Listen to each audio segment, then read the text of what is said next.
Welcome, everyone, to the Real Whovians cast, episode 535. I'm your host, Matrix Lord 212, and I'm with our new member of the Real Whovians, John. How are you, John? Doing good, man. All right, man. What's up, Mike D? Hey, finally got Oh. John on. All right. So, John, you been watching our show? What? Have you been watching our show? Oh yeah, Mike kind of pulled me into the show, and there's so much going on, so many haters, so many of the different camps. It's difficult to keep track, to be honest. I know. But Why does there gotta be all different camps? Why can't it just be one big group community that just talks about Doctor Who? That's what we want. I get it. And that's what we're going to do. That's it. So, on that note, this is video 3001. Yeah, and I'm going to ask you a series of questions. Now, how old are you, by the way? Well, actually, I just have a birthday coming up on Valentine's, actually, in a couple days, and yeah, I'm going to be 36. Happy future birthday there. Very nice. Happy birthday to you as well. Thank you. I'm 41, actually. So, yeah. Yeah. So, now, when did you start watching Doctor Who? I started watching in the early 90s on public access, WSRE in Pensacola, Florida. And it was on Saturdays. And it was kind of competing for the time slot with Saturday Night Live. So very frequently, it was a classic Saturday Night Live with Adam Sandler and Chris Farley. Right. And so that was a golden age of television as well. So it was kind of like on Saturdays, kind of competing, my interest with Doctor Who and Saturday Night Live, and then the other creature feature stuff, which I love, in the late night horror movies and things. And so it was a great time, and Doctor Who was a big part of that. Right. John actually contributed to down here in the Gulf Coast. There's a late night creature feature horror show that is produced, and John was actually the video, the cinematographer and the video guy behind that. He worked on that show, and he's an independent filmmaker. Yeah. Wow. Yep. Nightmare Theater. Yeah, we did that for a couple of years, and now they're working on kind of doing it kind of really big time and doing some cool stuff. But I'm not there anymore, so I'm not working on it. But yeah, that was really cool. Wow. Now, what was your first experience with Doctor Who? Who was your first Doctor that you first watched? The Tom Baker era. I can't really pinpoint the specific episode. Right. I just remember, changing the channels one night and just coming upon, I think pretty early Tom Baker episodes, and then just that was my Doctor. It still is, and I love those. Love Genesis, the Daleks. Yeah. That's Brayman Morbius. Yes, definitely. All the real big classic ones, and then. But after Tom Baker, it was kind of like they started kind of rerunning like some of the other shows, and it's like I had that thing where it's like it's not the same character, right? But so now, are you familiar with the Doctor Who since it came back on the air in 2005? They call it New Who.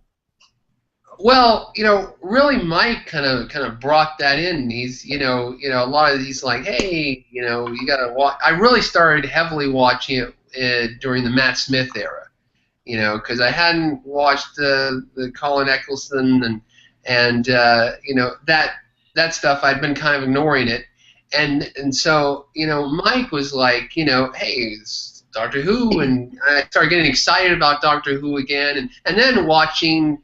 The post Tom Baker stuff, right.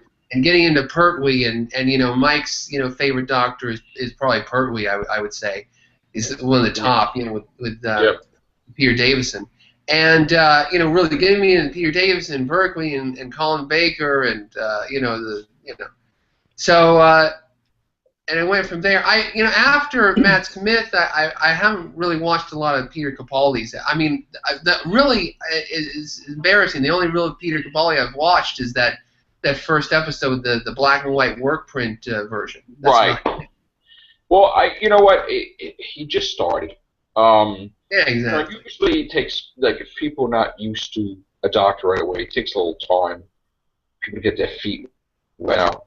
Peter Capaldi. And we did have some strong episodes with Peter Capaldi. And again, I would like to see the writing be a little more detailed and obscure than it's been.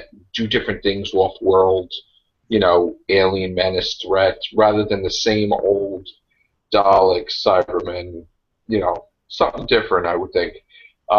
But we have Series 9 coming up. They finished filming 2 episodes already. They're working on another block right now of 2 episodes. Stephen Moffat is still the showrunner, and Jenna Louise Coleman is returning for the whole entire full season. So, did you like Jenna Louise Coleman's performance as Clara, Matt Smith? Yeah, I thought it was good. Yeah. Yeah, John and I were just talking about the 50th anniversary special with Tennant and Matt Smith that came back and Tom Baker at the end. John Hurt. Oh yeah. Yeah, the War Doctor and all. Oh yeah. How did you take the 50th? Because I know I was really pissed because I don't like retcons or rewriting Who history, and in a sense, to me, I didn't really take to it. I didn't believe that was the case. I mean, everybody envisioned that it was Paul McGann. And I know from the very start, even before that season came up, Stephen Moffat has been adamant about not really being a Paul McGann fan because they didn't choose the Doctor. It was chosen in America, and then they were like the arrogance of, an American Doctor's not going to be the one that ends the Time War, and, he's not going to be the one. And Russell T. Davies made it perfectly clear that, it was not Christopher Eccleston. That in the Rose episode, he just regenerated, just took on this mission, didn't even get to look at his face in the mirror until he was at Rose's place. So it definitely was not Christopher Eccleston. So whatever before Eccleston, and the only thing before Eccleston was, of course, Paul McGann. But he wound up doing what he wanted to do. And that is changing history, making it the way he wanted to. And of course, he did step on Russell T. Davies' toes, which now they're kind of battling a little bit in Doctor Who magazine. There's a little rivalry now that wasn't there before. I don't know if you were aware of that, Mike D., that Russell T. Davies feels that Moffat is interfering and rewriting his labeled history when it concerns David Tennant's Doctor being married to the Queen and certain aspects of that. So there's a little bit of there's a little anger there, so to speak, that wasn't there before.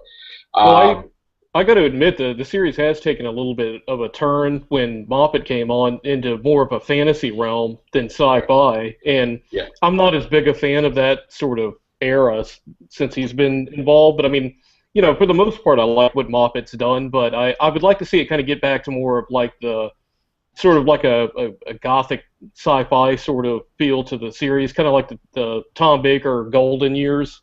Yeah. Or Pertwee, something more like that, a little less fantasy romance. Right. How about like a thing where he just really doesn't know what's going on? I mean, there's been a few episodes where he just didn't, midnight, certain things that was just like, like throw him into the unknown, really. I mean, yes, he's 2,000 years old, but that doesn't mean he's seen everything.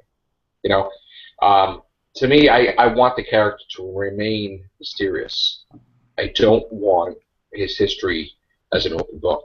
That's part of what makes him special. And of course, he has to restore it to where it's about the Doctor, not the companion. Well, John, do you like more of like, I know that having been a friend of yours for like 6 or 7 years now, I know how you feel about Tom Baker, but as far as the show itself, do you like the Doctor to be kind of like I do, like more kind of a dark, mysterious sort of character, or do you like it to be like a little bit more whimsical, like Sylvester McCoy had, and Matt Smith? Well, I mean, Sylvester McCoy was kind of a little bit of both. He was kind of whimsical, but also dark, So Yeah, I latter don't half. really know where he was coming from. So yeah, I mean, I think you can get a good balance of both. But yeah, I like the gothic stuff of the Tom Baker, and I also kind of like the Tom Baker episodes and the fact they're just kind of self-contained units. That there's just like the Brain of Morbius. It's just like it reaches out to the mythology of the Time Lords and the other stuff. But you don't have to. It's not like a big trilogy. It's not. You don't have to watch 4 or 5 of these things, and it's just something you can take as just a block of entertainment, which I kind of like that. I understand people love the big story arcs and that type of thing, but I like a little more self-contained, little just kind of okay, you can have this show. Yeah, I mentioned to Joe that it's almost like I'd rather see the episodes get maybe double the length and maybe have fewer episodes by like 2 or 3 episodes and just get longer, at least maybe 75 minutes instead of 60, and just flesh out the writing a little bit more in modern Who, because I do miss the serialization, where you had the self-contained stories in the classic Who, but they were self-contained, but they were fleshed out. Some of the episodes kind of felt like they had some filler in there, but you still overlooked it for the whole story by the time the story was done. But some of the Capaldi episodes seemed very rushed with the writing and what transpires during the episode, where you're supposed to feel something for some of these characters that you're introduced to, but you haven't really known them long enough for it really to give you any sort of impact when they die. Right. Yeah, that happened a lot. He's on these plot holes, and he just doesn't know how Moffat to write it like Russell T Davies, where he introduces a character, and then he just it's like, well, why did you do that with the Clockwork Orange? Why did you do that with this character? Why did you do with that? Just you never hear from him again. So, why don't you ask him a couple questions, Mike? Mark, you take the floor. Well, I guess like if you had to rate like the classic Doctors, I know obviously you're a Tom Baker fan, but I mean, how would the pecking order go for you with like the original 8? Yeah, okay, Tom Baker would be number 1. John Pertwee, number 2. I think, Colin Baker, I thought had some good stuff.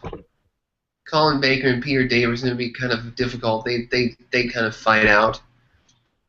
And probably haven't seen a lot of Hartnell or Troughton, the first and second, right? Yeah. I haven't. Though I like Troughton though. He's a really versatile actor. Troughton. I saw him in the Harryhausen film, Jason the Argonauts, a while back. I just saw him in The Omen. I forgot he was even in that. And The Omen, and he's just like, but I mean, in Jason the Argonauts, he's like a real strong character. He's the blind guy on the island that's being menaced by the Harpies.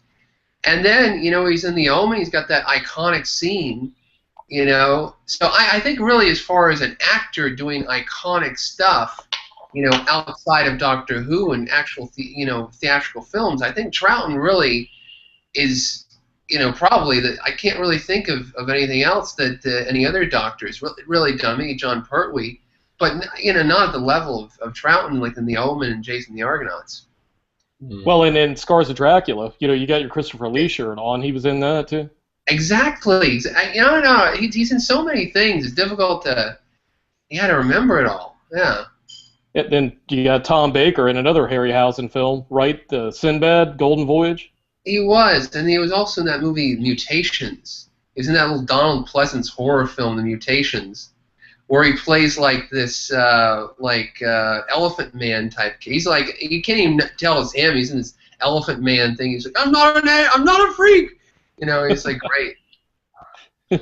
Donald Pleasance like trying to turn people into plants. It's a really weird movie. Sylvester McCoy got lucky with The Hobbit. Yeah, well, okay. I don't even think about Sylvester McCoy. He's in the biggest. Yeah, that's the biggest film. Jesus, The Yeah, Hobbit. $1 billion. I mean, Exactly. And he looks good. He really looks yeah, good in that. He looks like he's it 10, does. 10, 15 years younger, rather. And poor Really. David Tennant tried with Fright Night, and people Oh, really didn't take that. That was like The Doctor, but he curses. It was like weird. yeah, I You think know. John and I saw that. Didn't we see that together? The remake of Fright Night? Yeah, unfortunately, yeah. Yeah, not a fan. Yeah, He wasn't a big fan of that one. but Christopher Eccleston's been very successful in films. 28 Days Later. Of course, of course. He's what movie with Kate Winslet. Jude, right? I think it's Jude. It was Nicole Kidman's husband and the others too, right? Yeah, Yes, and he was also that was right before Doctor Who, and he was also he was Destro in G.I. Joe. Oh yeah. He was the villain in Thor 2: The Dark World, the main villain. Yeah, he's everywhere, man. So Well, and I know John's a huge fan of Davros. Davros, yeah.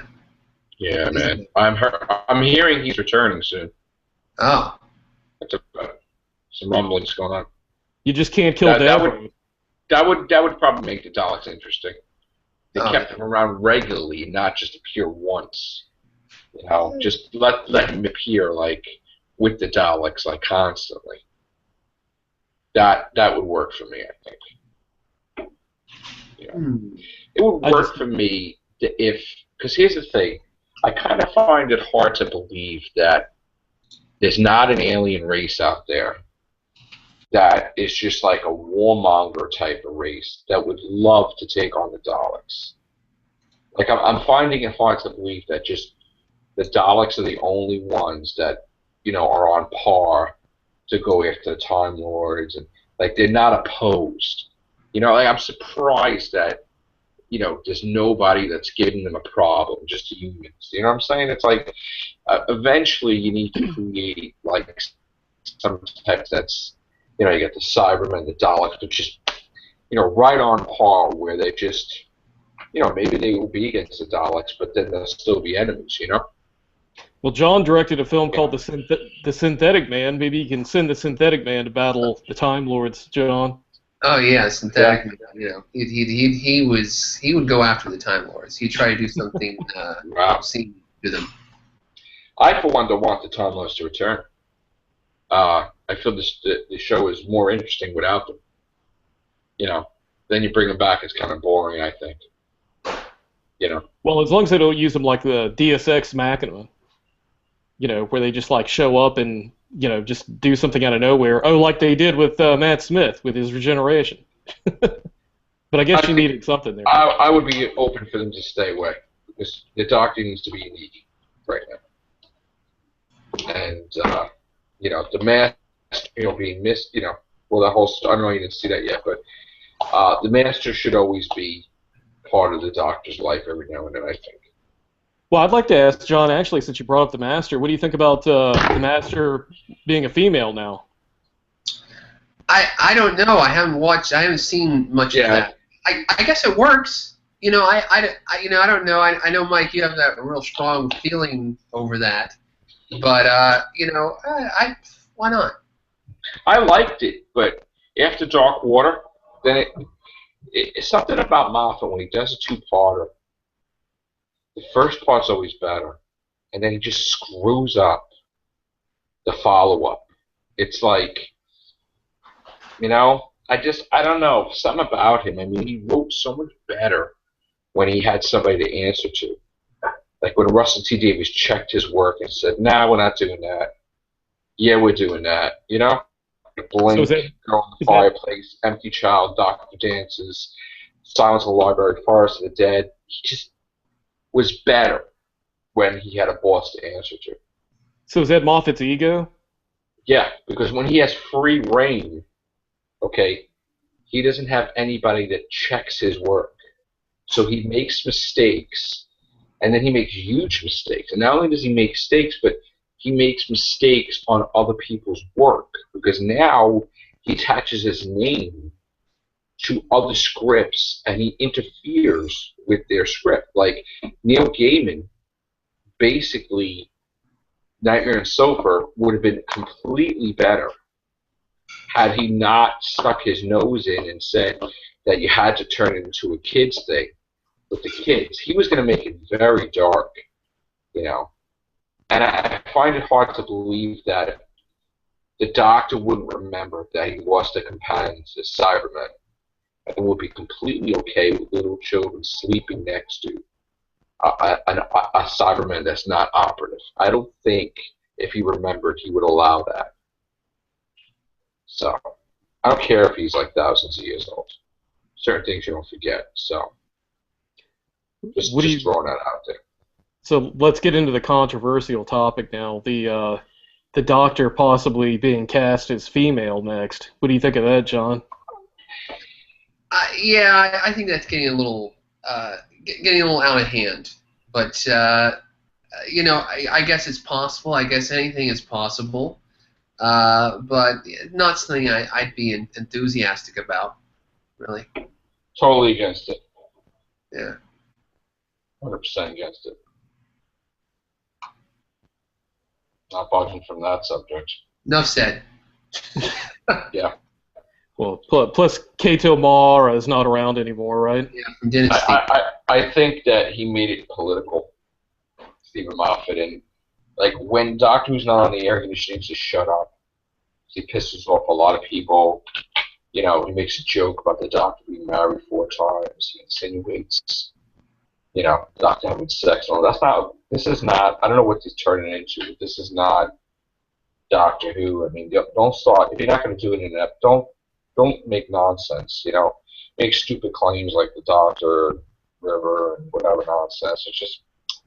So who should take over? Who should take over for Moffat? Gatiss? I don't know, man. I want Gatiss, but then again, there wasn't Gatiss episodes that I was really crazy about until he did, the Adventure in Space and Time special, or about a Sherwood. I mean, I wasn't really like, oh my god. I felt he totally screwed up the opportunity with David Warner. You're going to get somebody like David Warner. Give him a damn villainous role like he's used to. The guy played the devil in Time Bandits. The guy played Jack the Ripper in Time After Time. Okay? The guy plays the villain really good. Don't make him a stupid character that's just there. Just because, you know.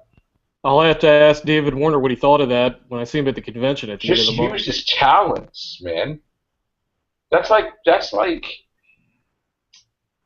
trying to think of a good thing. That's like making Christian Bale play a janitor. And just there for no reason. After he's doing Batman and everything else, he's just there for like, 20 minutes as a janitor doing nothing. It's like, you don't even use the character. I mean, he had use in Penny Dreadful. He was Von Helsing, Of course he died quickly, but people know how to use his character. I mean, he's a big, huge... Well, he's a great actor. He's a great character actor for a reason. And I guess, like, the character actor that comes to my mind would be, like, if you underutilized, like, Brian Blessed, somebody that's, like, really good at what he does at doing those character roles. I really feel that Mark Gatiss needs to bring him back and really give him the spotlight, but as a villain, I really don't believe that. I kind of got the feeling that he caused that mess with the Ice Warriors, that, he was behind all that stuff. I mean, I really think that he should be a villain. Like Timothy Dalton makes a better villain than a hero. I don't like him as James Bond. But then you see him in these roles. And you like him as James Bond? He was great in License to Kill. And those two films, they were in a weird time when they were released. They came out that summer of '89, where License to Kill was, that is, where it was sandwiched in with like Lethal Weapon 2 and Indiana Jones and Last Crusade and Batman and all that stuff. So he gets kind of the short stick with things, kind of like Colin Baker does. You know, he I just don't know about that. I mean, I like him in Penny Dreadful a lot, but he's like a real supposed to be like a dick. You know, like I mean, he's a good guy, but he can like storms. You know, like he's cool, but um, well, see, I prefer Dalton over Brosnan actually. yeah. I Yeah. always was for Bros. You know, since Remington Steele back Well, in the day.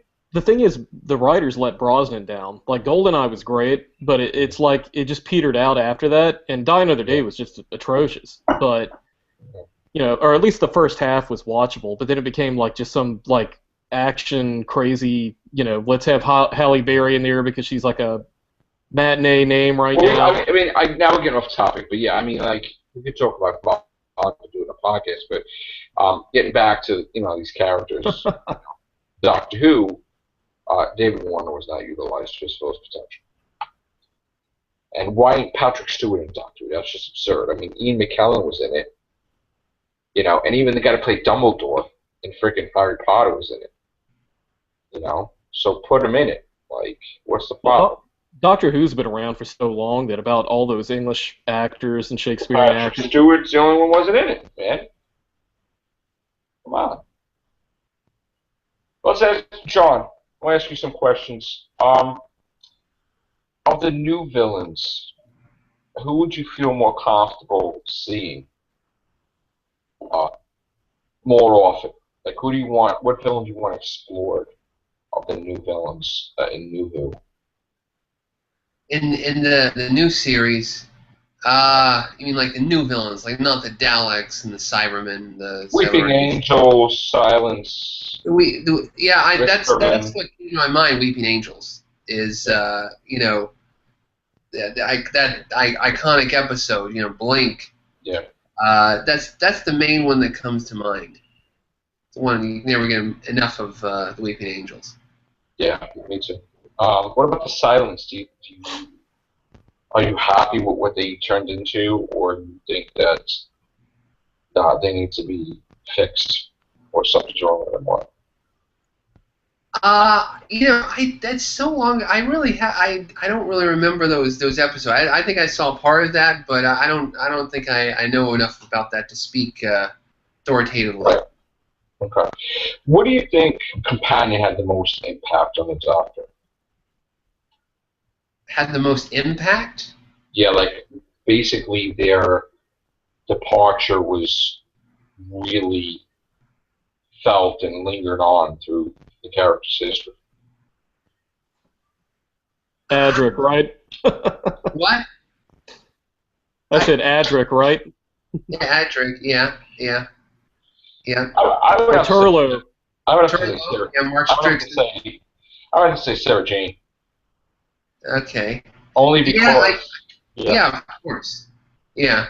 I don't know. The Doctor moves on. At the end of the day, it's it's a sad situation when he has to leave the companion. They go on an adventure, but again, he's on his own journey. He's on his own thing. So.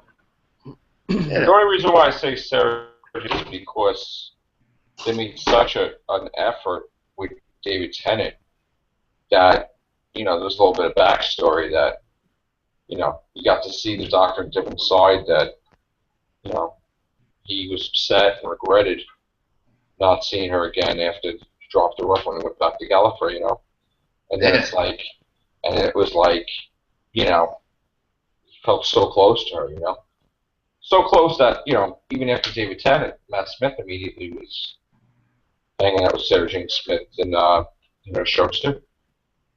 Yeah.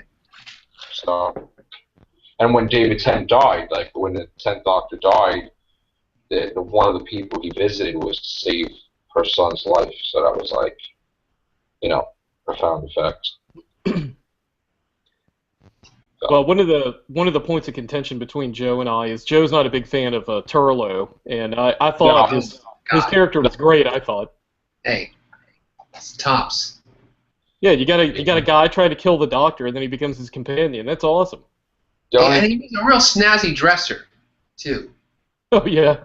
The only good thing he ever did was put Harry into the TARDIS, but Yeah. But the great humanitarian fishing her out of the ocean there in a I, two-piece bikini. I think the one word you could use in Peter Davison's time was awkward, because there was a lot of there was a lot of awkward situations with Peter Davison, especially his doctor having to do with Turlough, like just Turlough, like he doesn't belong there. Why are you here? Why Yeah, are but you that's with the doctor? cool. That was cool though, because it created like this angst where you're not sure like what Turlough's motivations Like, were. If he was gonna yeah, like like stitch them up. everything is done. The Black Guardian thing's done. You almost killed him. You betrayed him. You're trying to, and then now it's Turlough. Yeah, It's but like, that character actually had a story arc though. Is what's interesting because he went from I don't like I know. said trying to kill the doctor, and then I really felt something when I watched Planet of Fire, and the doctor is like, "Are you ready to go?" And he's like, "I'm not going," and he's like, "Better leave while you're a bit of a hero, right?" And he's like, "Yeah, I'm going with my people," and you can see in Mark Strickson his acting there, and I'm not joking, I'm being serious for once here, but Mark Strickson actually. I actually really thought that was a really great acted scene where you really felt that Turlough like really didn't want to go, and he was like, but I need to do this. I'm back with my people, and remember, he didn't even know he was an alien, Yeah, if I remember his character correctly. yeah, he thought it was human, and we all did. And then it's like, okay, Yeah, and I mean, you really felt Davison kind of like like Turlough was the last of the group that Davison right. was famous for traveling with, and you really felt like, like when I see that episode, knowing that Caves of Androzoni is next, I kind of have a feeling that Davison knows that there's an end here to something, and Yeah, he just hadn't come across it yet. yeah, it's Like coming to an end. yeah, The song is ending soon. Yeah, and I sort of thought that like was David cool. Tennant too. When all that was happening, no companions left, and then he has to deal with the master. It's like, this is over. You know. Yeah, and he just kind of like brings Perry along, and she's kind of like the the wide-eyed sort of oh boy, this is exciting, and you just feel like you can almost feel the weight of like Davison's doctor just kind of like coming to a realization that this ride's about done for me. Right. I think the Colin Baker thing. I think the way it was written when he first regenerated, the way it was acted, I just couldn't stand. He said expecting someone else, and that Oh, that whole was thing that was great. Are you kidding? That was great. I mean, that's perfect. Colin Baker popping up, three eyes and one breath makes you sound rather egotistical, young lady, and that yeah, sort of yeah, snobbery. That was great. yeah. Well, I like it when he screams at people. Yeah, like especially the Time Lords and stuff like that. Well, in You that know, but controversy when he picked up the weapon and actually shot the Cybermen and attacked the Cybermen, everyone's flipping out saying the Doctor doesn't use guns and he would have never done that. Come on. yeah. Well, each Doctor is different, man. That's Well, the I know whole you weren't a point. I big mean, I know you weren't a big fan of him strangling Perry in the TARDIS, but that was the one. I mean, to tell you the truth, I did like his episodes, regardless. I mean, he had one of my favorite of all time with the Valiant. I mean, that's just and there's certain things with the Cybermen and a few doctors, and that he was strong. I mean, he makes you feel like he should have continued. It was too soon. I mean, I thought to end it like that. You could have the value art again. You could have other things, you know. Which is why when I was listening to the trial of value art audio, that was interesting. You got the feel of the same thing continuing. well, So we might have to ask Colin about that. Oops, did I well, say something? the value art's going to be returning in the Sixth Doctor's final adventure. Yeah, I Um, read about they're giving him a proper regeneration, right? In the audios. well, proper last regeneration. In other words, he didn't regenerate because He fell off an exercise bike. it was to do when he was wounded with the value or something, which is good, I think. So we're like, I didn't listen to the audio dramas. The Valyard still around, or did they Yeah, explain that away? they they they didn't completely explain it. but the Valyard is still a threat. And the Valyard, he will be back. I mean, he's going to be back in the final match or something. John, you watched the 50th when Tom Baker showed up. What did you think about that, and what are your thoughts about who the caretaker, that character, was? Is that a future incarnation of the Doctor that revisited his old appearance, or what are your thoughts on that? Oh yeah, it could have been a future incarnation. Could have been a past incarnation. Who the hell knows? Who the hell? I don't know. Who knows, right? I'm completely convinced that it was that because he gave Oz with the scarf. She's like, you gave it to me. And yeah, he gave it to her. Because he's there as the, So, which was a nice would touch. make sense. Would make sense, after regenerating, I don't know how many times that regeneration was, he should be able to control it better. To regenerate into whatever the hell form he wanted. Eventually, he got good at flying stars, like real good. He seemed like he was very comfortable in that incarnation, also of the fourth, like very comfortable in his own skin. Yeah. He didn't have like that kind of aggressiveness that the sixth did, or the kind of innocent, like being a bit naive like the fifth did, or the weight of like all of the mental machinations of like the seventh. I think besides revisiting the old faces, I think you visit the 10th Doctor's face as well. Maybe a possible older version, like when David Tennant does age. Well, we had somebody the other night say that they actually thought that the 10th had kind of overtaken Tom Baker as being the best Doctor. I forget who that was. I feel that way because I like David Tennant. Totally, he became my favorite instantly. So I'm all for him all the time, but I just rather Rusty Davis write him than Moffat because Moffat doesn't get it. Like, you're gonna bring a mention of Bad Wolf, he's not gonna react like that. There's gonna be a stronger, deeper emotional attachment to that state of Bad Wolf. He's not just gonna be like, look. So that definitely is not the right reaction. And Matt Smith not having no reaction was just unheard of too.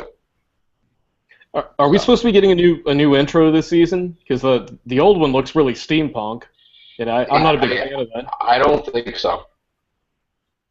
Although I think we're going to get a new star, Screwdriver. Mm. Yeah. What do you think, John? What the tile sequence? Yeah. I don't know. I mean, I think they've established this, the new series title sequence. I don't think there's really been a big change between the 10 and the Matt Smith, and there's been little, augmentations, but yeah. Overall, I think it's fine. I don't know. Eventually, there'll be a big overhaul, but yeah. Now, again, Moffat's suggestion this year that Series 9 will follow the same format as Series 8. Never said anything about Series 10. We know that Peter Capaldi signed for Series 10, but he never said anything about Series 10, that it's going to be the same format, split, what. I tend to believe that we're going to get specials. But that's far off, but I'm just... You're talking about specials like the 1 year, like Tenet did? Yeah. Okay. And then you think he might regenerate in the last of those? Yeah. I think we'll get 6 specials, but that's far off. Half the episode. Well, more than half. Less. See, the thing is, supposedly we lost another episode this year. So instead of 14, it's going to be 12.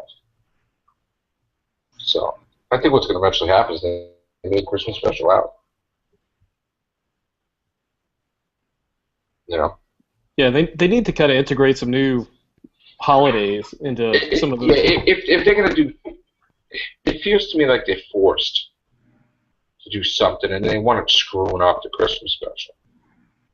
Like, just don't do this Christmas special. Do a Halloween special.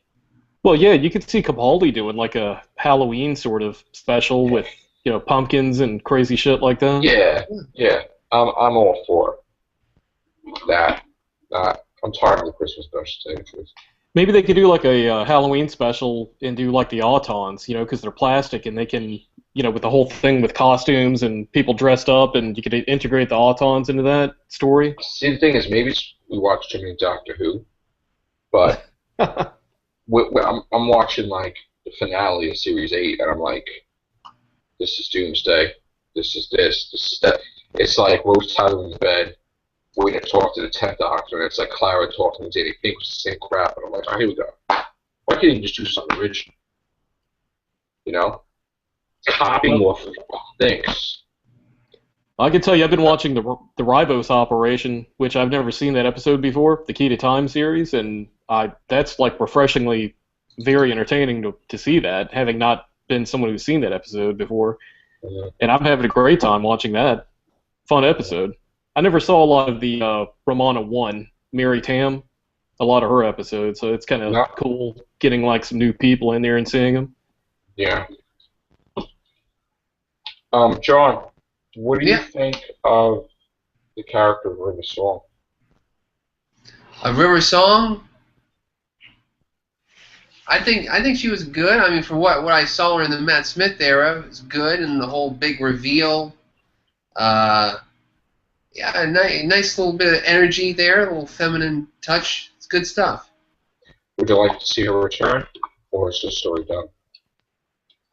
I think she's eventually gonna return in some respect. I think toward the end it was a little played out from what I saw, but Yeah. See, to me, it was like the problem I'm having is, you have a plot, right, and you try to develop Clara, right, like the name of the Doctor, right, and now you throw a River in there, and it's like, why is she part of it?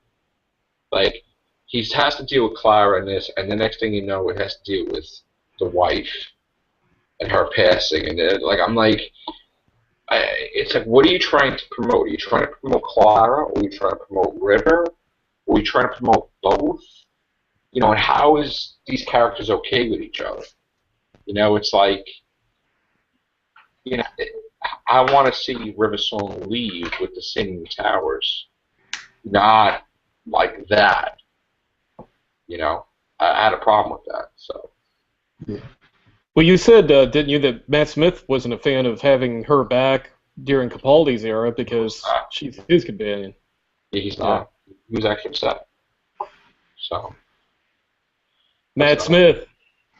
I'm not a huge fan of Matt Smith's. I mean, I thought, he was a good doctor. I'm not a big fan of the whimsical portrayal that he did, that sort of, all animated, flipping his hands around and stuff, but I'm more of like the Eccleston Tennant Capaldi sort of. But but when A Good Man Goes to War happened, I loved that. That was fantastic. That was ridiculous. Like how good that was. Right? Well, yeah, for sure. Yeah. Ridiculous. I remember I was very excited when I heard that he was a confirmed atheist, which was very controversial. Yeah, I know, yeah.